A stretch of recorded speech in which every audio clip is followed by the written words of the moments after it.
My name is Steve Myers, and I want to thank you for taking part in this exclusive Monday morning interview with Jim Rickards, the financial threat and asymmetric warfare advisor for both the Pentagon and CIA.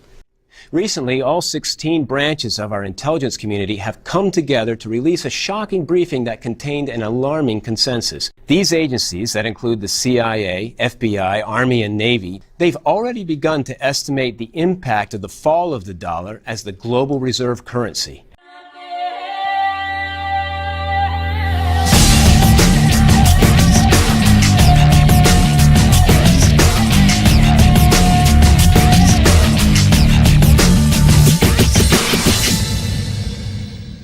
Jim Rickards, thank you for joining us. It's my pleasure, Steve. Glad to be with you. And after 9/11, you were tasked by the CIA with investigating potential insider trading that took place prior to the terrorist attacks. This is a signal of a complex system about to collapse. This really speaks to what you wrote about in your new book, The Death of Money. The title strongly alludes to this. The hourglass is now empty. You warn we're about to fall into a 25-year Great Depression, that the stock market could plunge almost overnight 70%. You know, when I use the phrase 25-year depression, it sounds a little extreme, but historically it's not. We had a 30-year depression in the United States from about 1870 to 1900. Economists actually call it the Long Depression.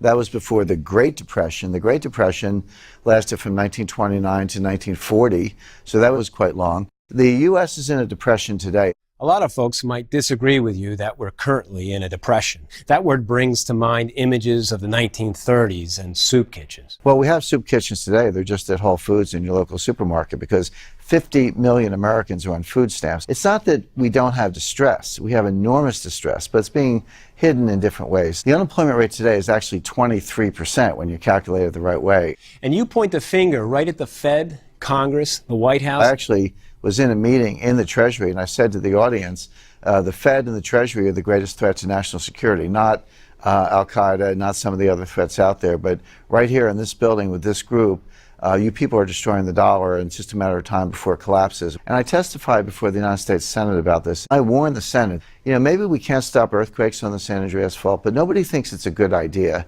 to send the Army Corps of Engineers out there and make the San Andreas Fault bigger. But by money printing and credit creation and reckless monetary policy by the Fed, we're making the San Andreas Fault bigger every day.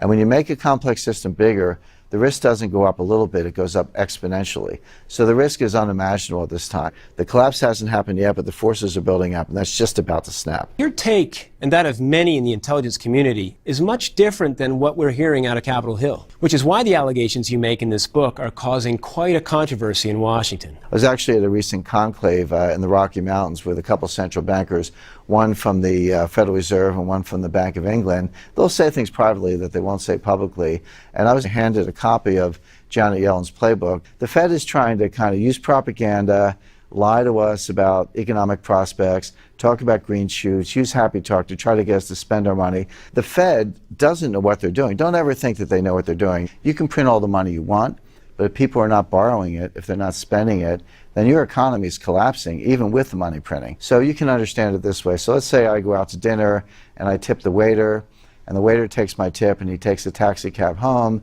and the taxi driver takes the fare and puts some gas in her taxi cab. Well, in that example, my dollar had velocity of 3. $1 supported $3 of goods and services, the tip, the taxi ride, and the gasoline. But what if I don't feel great and I stay home and watch television, I don't spend any money?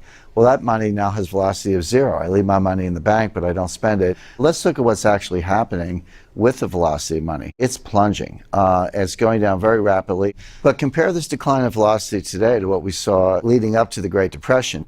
Now, in the depths of the Great Depression, velocity was even lower. But if you compare what's going on today to what happened in the late 1920s, just prior to the Great Depression, there's a very striking resemblance.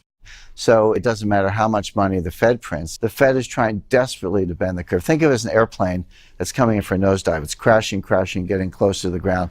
The Fed's trying to grab the joystick and pull the plane up out of the nosedive and get it back in the air. But unfortunately, it's not working. We're heading for a crash.